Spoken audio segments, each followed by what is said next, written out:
ಈ ಹಸುನ ರೆಸ್ಕ್ಯೂ ಮಾಡೋದಕ್ಕೆ ತುಂಬ ಕಷ್ಟಪಟ್ಟಿದ್ದೀವಿ. ಫುಲ್ ವಿಡಿಯೋ ನೋಡಿ.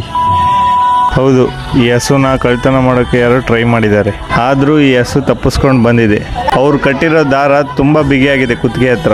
ಆ ದಾರ ಬಿಗಿಯಾಗಿರೋದ್ರಿಂದ ಕುತ್ತಿಗೆ ಹತ್ರ ತುಂಬ ಗಾಯ ಆಗಿದೆ, ಹಾಗೆ ಹುಳುಗಳು ಸೇರಿದೆ.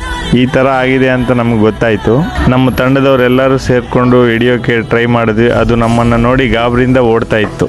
ನಮ್ಮ ತಂಡದ 7 ಜನ ಪ್ರಯತ್ನ ಪಟ್ಟರು ಸಮೇತ ಸಿಗಲೇ ಇಲ್ಲ. ಅದಕ್ಕೆ ನಮ್ಮ ಎಲ್ಲ ಸ್ನೇಹಿತರನ್ನ ಹಾಗೂ ಅಣ್ಣಂದಿರನ್ನ ಕರೆದು ಸಹಾಯ ಪಡೆದುಕೊಂಡ್ವಿ. ನಾವೆಲ್ಲರೂ ಸೇರಿಕೊಂಡು ತುಂಬ ಕಷ್ಟಪಟ್ಟು ಆ ಹಸು ಮಲಗೋ ತನಕ ಕಾದು ದಾರ ಹಾಕಿ ಎಲ್ಲರೂ ಸೇರಿ ಹಿಡಿದು ಆ ಗಾಯದಲ್ಲಿರುವಂಥ ಹುಳುಗಳನ್ನೆಲ್ಲ ಕ್ಲೀನ್ ಮಾಡಿ ರೆಸ್ಕ್ಯೂ ಮಾಡಿ ಕೈ ಬಿಟ್ಟಿದ್ದೇವೆ. ಅದಕ್ಕೆ ಇನ್ನೂ ಟ್ರೀಟ್ಮೆಂಟ್ ಮುಗಿದಿಲ್ಲ, ತುಂಬ ಗಾಯ ಇನ್ನೂ ಹಾಗೇ ಇದೆ. ನಮಗೆ ಆ ಹಸು ಮತ್ತೆ ಸಿಕ್ಕರೆ ಖಂಡಿತ ಚಿಕಿತ್ಸೆ ಮಾಡ್ತಾನೆ ಇರ್ತೀವಿ. ನಿಮಗೇನಾದರೂ ಸಿಕ್ಕರೆ ಚಿಕಿತ್ಸೆ ಮಾಡಿ.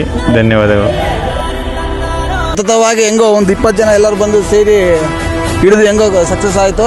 ಇದಕ್ಕೆ ಮುಖ್ಯ ಪಾತ್ರ ಇರೋ ರವಣ್ಣ ಎರಡು ಮಾತು ಮಾತಾಡಿ ತಿಪ್ಪ ಮತ್ತು ಒಂದು 2 ಮಾತು ಮಾತಾಡೋದು. ಹಸು ಅದು ಇದೇನಾಗಿತ್ತು, ಸ್ವಲ್ಪ ಹಗ್ಗ ಸಿಕ್ಕಂದು ಯಾರೋ ಕಳ್ಳರು ಇದನ್ನು ಮಾಡಿದರು. ಅದರಿಂದ ನಾವು ನಮ್ಮ ಹುಡುಗರು ಬಂದು ಕರೆದ್ರು, ಬಂದು ಇಟ್ಕೊಟ್ಟಿದ್ವಿ ಅಷ್ಟೇ. ನಮಸ್ತೆ ಎಲ್ಲರಿಗೂ. ಆ ಒಂದು ಹೋರಿಕರ ಸತತ ಒಂದು 8-10 ದಿನದಿಂದ ಅದು ಯಾರೋ ಸಾಯಿಸೋಕ್ಕಂತ ಪ್ರಯತ್ನ ಪಟ್ಟಿದ್ರು. ಅದನ್ನ ಏನೋ ಟ್ರೈ ಮಾಡಿದ್ವಿ. ಇವತ್ತು ನಮ್ಮ ಅಣ್ಣಂದರು ಎಲ್ಲರೂ ಬಂದು ಅದನ್ನ ಅದು ಹಗ್ಗದಿಂದ ತಪ್ಪಿಸಿ ಎಲ್ಲ ಪಾರು ಮಾಡಿದ್ವಿ. ಅದಕ್ಕೆ ನೆಕ್ಸ್ಟ್ ಏನಂದರೆ ಅದಕ್ಕೆ ಕುತ್ತಿಗೆ ಗಾಯ ಆಗಿರೋದಕ್ಕೊಂದು ಯಾರಾದರೂ ನೋಡ್ತಿದ್ದ ಜನಗಳು ದಯವಿಟ್ಟು ನೋಡ್ತಿರ್ತಾರೆ. ಅದಕ್ಕೆ ಯಾರಾದರೂ ನೋಡಿ ಟ್ರೀಟ್ಮೆಂಟ್ ಒಂದು ಮಾಡಬೇಕು ಅದಕ್ಕೆ. ಮತ್ತು ದಯವಿಟ್ಟು ಸುಮ್ಮನೆ ಅಂತ ಆಗಬೇಡ್ರಿ ಯಾರು. ಅದಕ್ಕೆ ದಯವಿಟ್ಟು ನಿಮ್ಮ ಕೈಲಿ ಆದಷ್ಟು ಸಹಾಯ ಮಾಡಿ.